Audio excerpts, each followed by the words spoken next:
This time on building terminology, the crown end rafter. So the crown end rafter is a central common rafter of a hipped end roof running the full length from the eaves to the ridge board.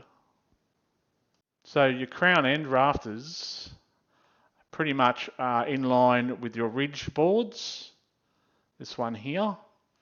It is fairly similar in length to your common rafter, but they are not always the exact same length as your common rafter, because if your ridge and your centering rafters are not the same size, then your crown end rafter will have to be slightly shorter in length than what your common rafter would normally be. If you like this video, please hit the like button and subscribe to my YouTube channel. And you can also follow me on Facebook.